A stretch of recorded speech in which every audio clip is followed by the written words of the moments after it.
Assalamualaikum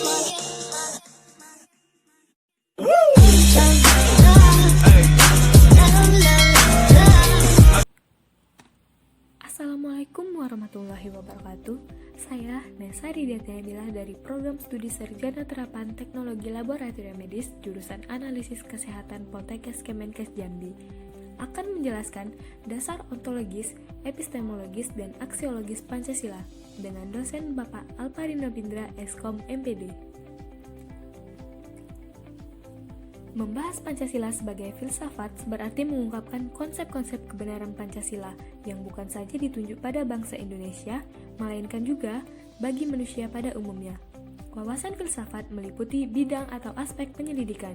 Yang pertama, ontologi, yang kedua, epistemologi, dan yang ketiga, aksiologi. Ketiga bidang tersebut dapat dianggap mencakup kesemestaan. Oleh karena itu, mari kita bahas landasan ontologi, epistemologi, dan aksiologi.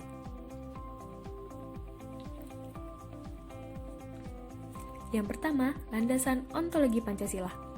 Ontologi, menurut Aristoteles, adalah ilmu yang menyelidiki hakikat sesuatu atau tentang ada, keberadaan atau eksistensi, dan disamakan artinya dengan metafisika.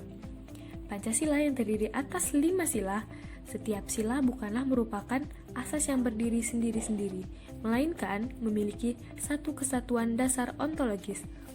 Dasar ontologis Pancasila pada hakikatnya adalah manusia yang memiliki hakikat mutlak yaitu monopolaris atau monodualis. Karena itu juga disebut sebagai dasar antropologis. Sedangkan manusia sebagai pendukung pokok sila-sila Pancasila secara ontologis memiliki hal-hal yang mutlak, yaitu terdiri atas susunan kodrat, raga dan jiwa serta jasmani dan rohani. Hubungan kesesuaian antara negara dan landasan sila-sila Pancasila adalah berupa hubungan sebab akibat. Landasan sila-sila Pancasila yaitu Tuhan, manusia, satu, rakyat, dan adil adalah sebagai sebab, dan negara adalah sebagai akibat.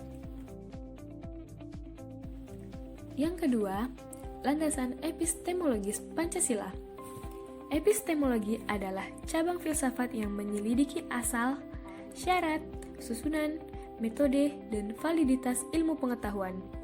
Epistemologi meneliti sumber pengetahuan, proses dan syarat terjadinya pengetahuan, batas dan validitas ilmu pengetahuan. Menurut Titus tahun 1984, terdiri 3 persoalan yang mendasari dalam epistemologi, yaitu yang pertama, tentang sumber pengetahuan manusia, yang kedua tentang teori kebenaran pengetahuan manusia, dan yang ketiga tentang watak pengetahuan manusia. Pancasila sebagai suatu objek pengetahuan pada hakikatnya meliputi masalah sumber pengetahuan dan susunan pengetahuan Pancasila.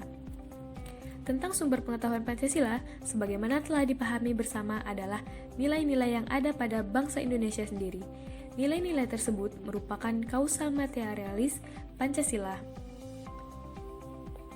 Tentang susunan Pancasila sebagai suatu sistem pengetahuan, maka Pancasila memiliki susunan yang bersifat formal logis. Susunan kesatuan sila-sila Pancasila adalah bersifat hierarkis dan berbentuk piramida. Dengan demikian, susunan Pancasila memiliki sistem logis baik yang menyangkut kualitas maupun kuantitasnya. Susunan isi arti Pancasila meliputi 3 hal, yaitu yang pertama, isi arti Pancasila yang umum universal, yaitu hakikat sila-sila Pancasila yang merupakan intisari Pancasila sehingga merupakan pangkal tolak dalam pelaksanaan dalam bidang kenegaraan dan tertib hukum Indonesia serta dalam realisasi praksis dalam berbagai bidang kehidupan konkret. Yang kedua, yaitu isi arti Pancasila yang umum kolektif, yaitu isi arti Pancasila sebagai pedoman kolektif negara dan bangsa Indonesia terutama dalam tertib hukum Indonesia. Dan yang terakhir, isi arti Pancasila yang bersifat khusus dan konkret, yaitu isi arti Pancasila dalam realisasi praksis dalam berbagai bidang kehidupan sehingga memiliki sifat khusus konkret serta dinamis. Yang ketiga, landasan aksiologis Pancasila. Istilah aksiologi berasal dari kata Yunani aksios yang artinya nilai, manfaat, dan logos yang artinya pikiran, ilmu atau teori. Aksiologi adalah teori nilai, yaitu suatu yang diinginkan, disukai atau yang baik. Bidang yang diselidiki adalah hakikat nilai, kriteria nilai, serta kedudukan metafisika suatu nilai. Nilai itu suatu sifat atau kualitas yang melekat pada suatu objek. Ada berbagai macam teori tentang nilai, salah satunya dari Max Scheler.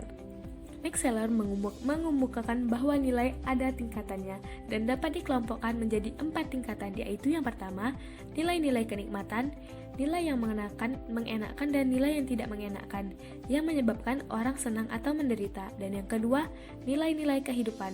Nilai-nilai yang penting dalam kehidupan seperti kesejahteraan, keadilan, serta kesegaran. Dan yang ketiga, nilai-nilai kejiwaan, nilai-nilai yang sama sekali tidak tergantung dari keadaan jasmani maupun lingkungan. Nilai-nilai semacam ini misalnya keindahan, kebenaran, dan pengetahuan murni yang dicapai dalam filsafat. Dan yang terakhir, nilai-nilai kerohanian.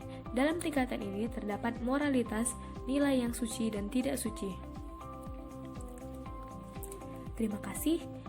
Hanya itu yang dapat saya sampaikan. Lebih dan kurangnya saya mohon maaf.